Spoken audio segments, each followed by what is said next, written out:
हटाओ क्यों? मोदी हटाओ, परिवार बचाओ। मोदी हटाओ, भ्रष्टाचार करने के बाद ईडी से बचो। मोदी हटाओ, क्योंकि तुष्टीकरण की जो राजनीति का पैटर्न इन लोगों ने चलाया है, जात के नाम पे, धर्म के नाम पे बांट के जो राजनीति करते हैं, उसका पैटर्न तब बचेगा जब मोदी हटेगा। यही तो कमाल है इस गठबंधन का। अभी तक ये पता नहीं चला है कि अगर ये महागठबंधन बनेगा तो क्या कांग्रेस जो 10 सीट मांग रही है बिहार में लोकसभा की, उसको मिलेगी? कांग्रेस को अरविंद केजरीवाल क्या दिल्ली में कितनी लोकसभा सीट लड़ने देंगे? ममता बनर्जी जी का जगह छोड़ेंगी लेफ्ट के लिए सीटें और कांग्रेस के लिए सीटें? मोदी विरोध के अलावा इनमें कोई नेता है, कोई नीति है, किसी प्रकार का कोई एजेंडा इन्होंने तय किया है? नमस्कार, हमारा नाम है समरीन और आपने देखना शुरू कर दिया है लाइव सिटीज। देखिए, लोकसभा चुनाव 2024 से पहले पटना की सड़कों पर आरजेडी बनाम बीजेपी हो गया है। आपको याद होगा कि कुछ महीने पहले बीजेपी की तरफ से एक वॉल पेंटिंग लगाई गई थी जिसमें साफ लिखा गया था कि एक बार फिर भाजपा सरकार। अब आपको बता दें कि बीजेपी के नक्शे कदम पर अब आरजेडी चल रही है और अब आरजेडी ने भी पटना की सड़कों पर दीवार लेखन का काम कर दिया है और निशाने पर है केंद्र सरकार। आपको बता दें कि केंद्र सरकार पर जमकर तंज कसा गया है। तो आज हम इसी मौजू पर बातचीत करेंगे और इस मौजू पर बातचीत करने के लिए हमारे साथ मौजूद है बीजेपी के राष्ट्र सचिव ऋतुराज सिन्हा जी। सबसे पहले बहुत शुक्रिया बात करने के लिए। धन्यवाद। ऋतुराज जी, ये बताइए कि एक वक्त ये भी था जब हमने देखा था कि जो वॉल पेंटिंग थी साफ लिखा गया था एक बार फिर भाजपा सरकार।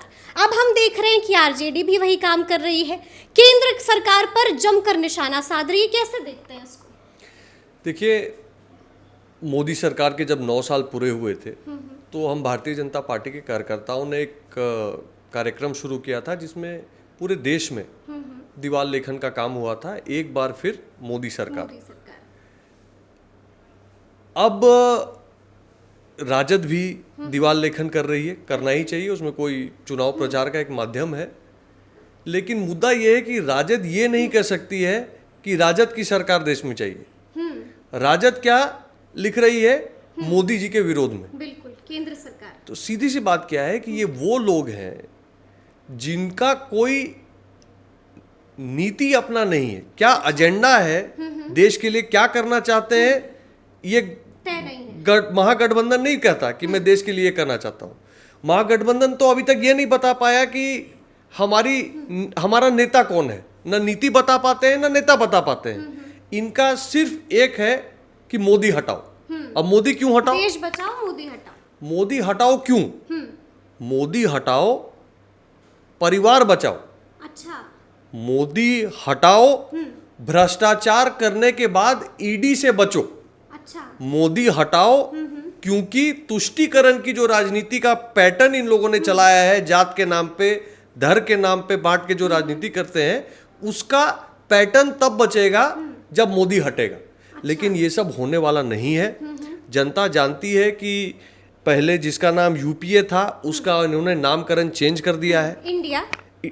अब उसको INDIA बोलिए, इंडिया बोलिए, सीधा बात है कि जनता जानती है कि ये वही लोग हैं जो भ्रष्टाचार में संलिप्त हैं, जो परिवारवादी पार्टियां हैं, जो तुष्टीकरण की राजनीति करने वाली पार्टियां हैं। उन्होंने अपना चोला बदला है। ठीक उसी तरह जैसे कि कोई कंपनी अगर बैंकरप्ट हो जाए, किसी कंपनी का कारोबार का दिवालिया पिट जाए, तो वो अपना नाम बदल के पूरा मार्केट में आती है। ठीक उसी तरह यूपीए का दिवालिया निकल गया था, इसलिए अब नया चोला पहन के मार्केट में आए हैं। लेकिन मूल मुद्दा है कि हमारे देश की जनता बहुत समझदार है, जनता को सब दिखता है।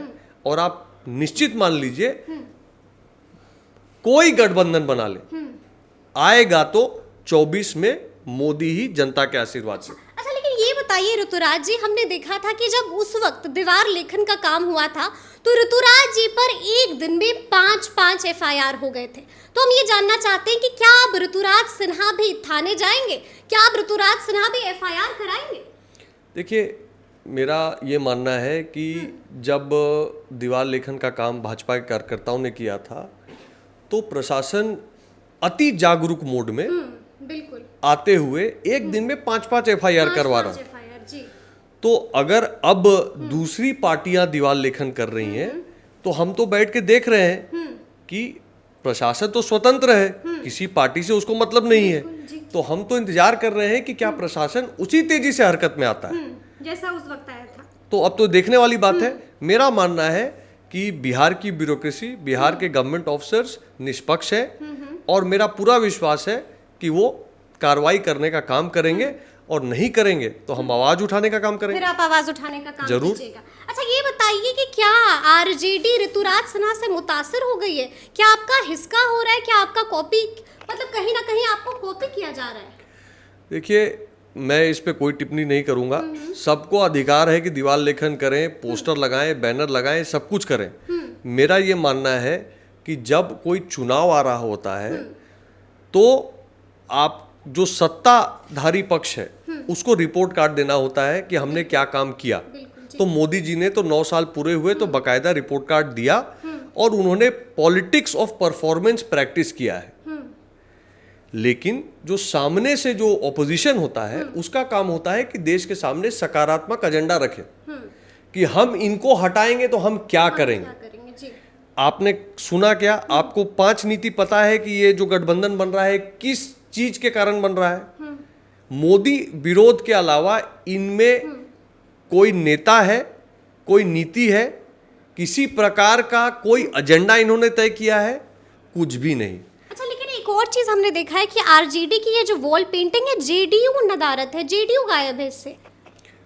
यही तो कमाल है इस गठबंधन का। अभी तक ये पता नहीं चला है कि अगर ये महागठबंधन बनेगा तो क्या कांग्रेस जो 10 सीट मांग रही है बिहार में लोकसभा की उसको मिलेगी? चलिए, बिहार में नहीं मिलेगा तो ये तो बता दें कि कांग्रेस को अरविंद केजरीवाल क्या दिल्ली में कितनी लोकसभा सीट लड़ने देंगे? ममता बनर्जी जी का जगह छोड़ेंगी लेफ्ट के लिए सीटें और कांग्रेस के लिए सीटें।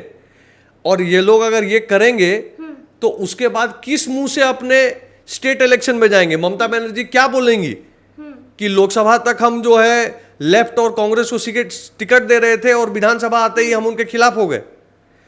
ये बिना किसी आधार के नेतृत्व जो गठबंधन बना रहे हैं, बिना नेता वाला, इसमें एक ही चीज बस तय है और वो तय ये है कि ये जो ऑपोजिशन का गठबंधन है इसकी आयु, एक्सपायरी डेट जिसको कहते हैं अंग्रेजी में, जी। वो मई 2024 की है। मई 2024। हाँ, जैसे ही मोदी जी शपथ लेंगे एक तरफ, दूसरी तरफ ये खत्म हो जाएगा, ये एक्सपायर कर जाएगा। अच्छा, एक आखिरी सवाल ऋतुराज जी, क्या लगता है कब तक प्रशासन अलर्ट होगी, कब तक दिखेगा उसको? क्योंकि ऋतुराज पे तो फौरन FIR हो जाती है, तो यहाँ पर कब तक जागरूकता देखने को मिलेगी? ये तो आप प्रशासन से पूछे तो ज्यादा उचित है।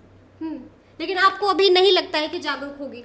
नहीं, मेरा इस पे कोई टिप्पणी नहीं है। मैंने कहा कि प्रशासन को कार्रवाई करनी चाहिए, निष्पक्ष रूप से करनी चाहिए और आपको उम्मीद है कि करेगी? मेरा पूरा भरोसा है और अगर वो मुझे गलत साबित करेंगे तब की देखी जाएगी। देखिए, बड़ी बात कह रहे हैं ऋतुराज सिन्हा। तो अब देखना होगा कि आखिर प्रशासन इसको लेकर कब अलर्ट मोड पर आती है और क्या कुछ आगे करती है। तो इस तरह के तमाम अपडेट्स के लिए ऐसे ही हमारे साथ बने रहिएगा और देखते रहिएगा लाइव सिटीज। बहुत शुक्रिया।